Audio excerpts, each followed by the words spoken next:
This is John Kohler with growingyourgreens.com. I have another exciting episode for you today. So what I'm going to show you today is how to set up and plant out your raised bed garden with tomatoes.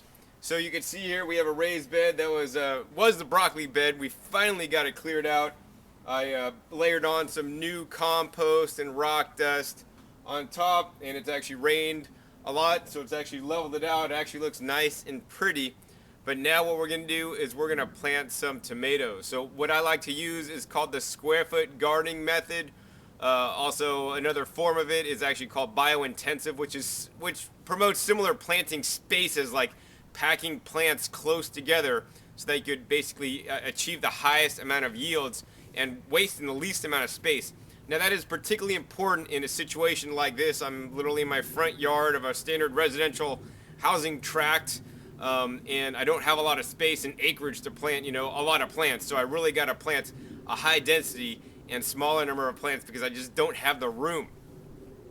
So the square foot gardening method, they basically have a couple different specifications. So one specification is for like smaller tomatoes, maybe determinate tomatoes. And once again, I'll go ahead and go over determinate and indeterminate tomatoes if you don't know what that means.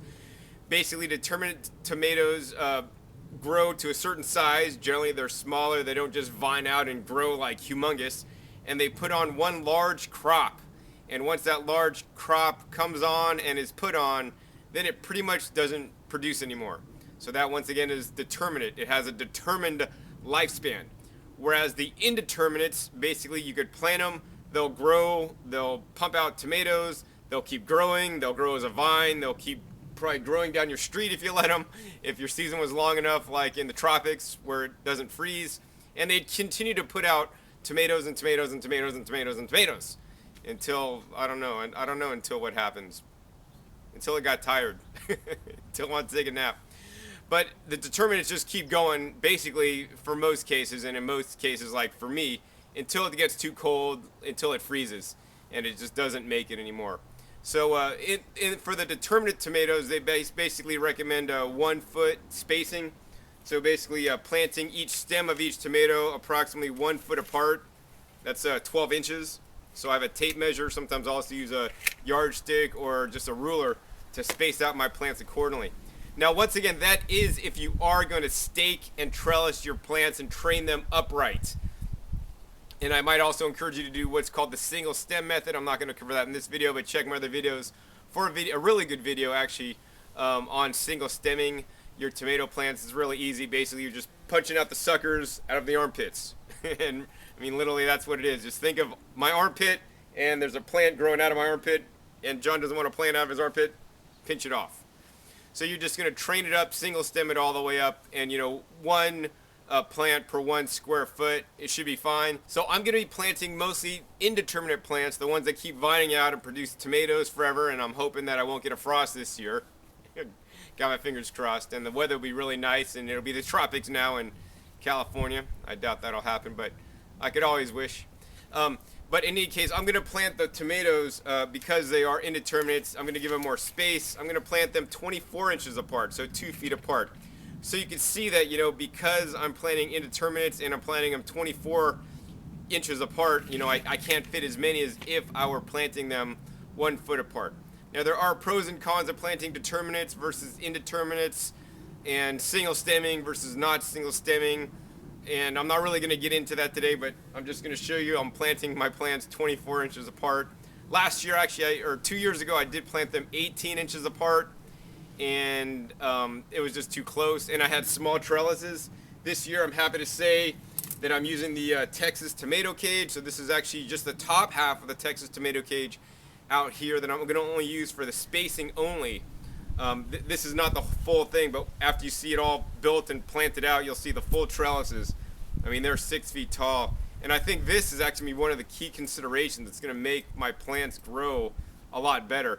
Another reason why you want to have some distance between the plants, besides like the roots, letting the roots grow, and if your plants are too close together, the roots are too close together, they're basically going to steal, nutrients from each other. It's like when you and your brother or you and your sister were kids and you'd fight over that one piece of cake.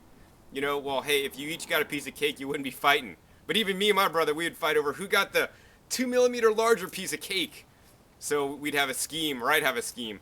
I'd cut and he'd choose, and as soon as I'd cut, I'd say, I want that one, which was the smaller one, and then he'd always go for the smaller one.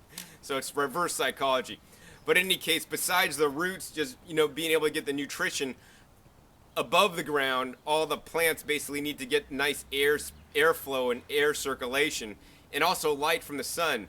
If the plants are too close together, they're going to shade each other out, and each plant's not going to get as much sun. If the plant doesn't get as much sun, then it's not going to produce as much fruit for you. Same thing with the air circulation. If there's not enough air circulation between the plants, then you could get disease, and that's not a good thing either. So I found that 2 feet spacing is pretty good, and giving them some space to breathe with these Texas tomato cages are definitely really a good thing. So next, I'm gonna start laying out the bed, and we're gonna use the Texas tomato cage.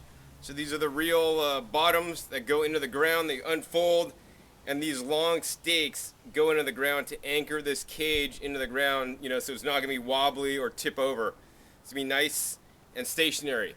Once we put this in, you could put the extension in that fits onto the top to get it up to the 6 feet high height. Now I do recommend these tall, 6 foot tall Texas tomato cages when you're specifically using indeterminate. Those are the vining plants that'll pretty much grow forever until it gets too cold. So these cages are really good. I mean, these are just serious cages. Basically what you're going to do is you're going to make an investment in these cages, and they're pretty much going to last you forever. They fold flat to store. They can be used year after year after year.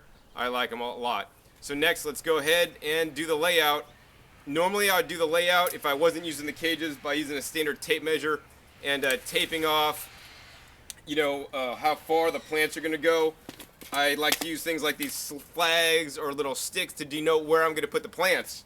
If I'm measuring out, I can measure there, and then I'm going to basically offset my rows, have 3 rows, put one there, one there.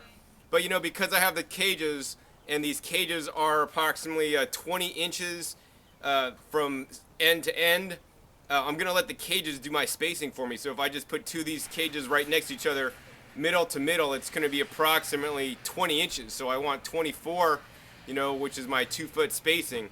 So we're going to let the cages do all the measuring for me, and it's going to be about right. So that's going to be really cool. So let me go ahead, do that next. All right. First Texas tomato cage going into place.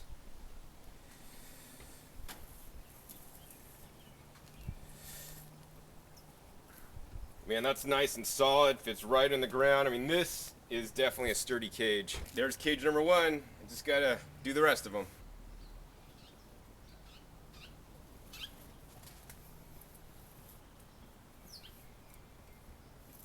Now, as you can see, we have 2 side by side, and we could do like 2 rows all the way down. But what I'm going to do is I'm going to offset the middle row. So the goal is to be able to reach into the middle one between all the space, that the ones are on the side are growing out. So with these cages, it'll make that pretty easy to do. So let's go ahead and place this 3rd row, or the middle row.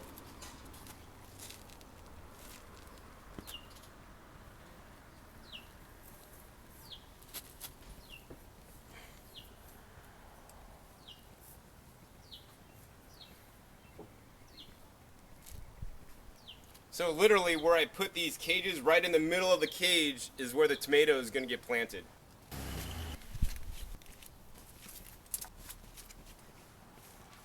So I already got 10 cages in the bed. This will be the 11th cage going in the bed.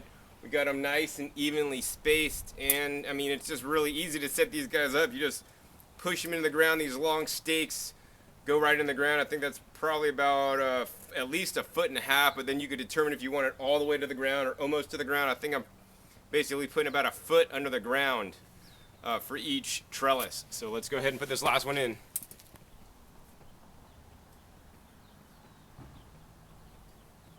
So there you go. I got all 11 trellises in place. Once again, these are the Texas tomato cage, nice, heavy duty. They fold compact, and this is only the bottom half, and the top half is actually right here.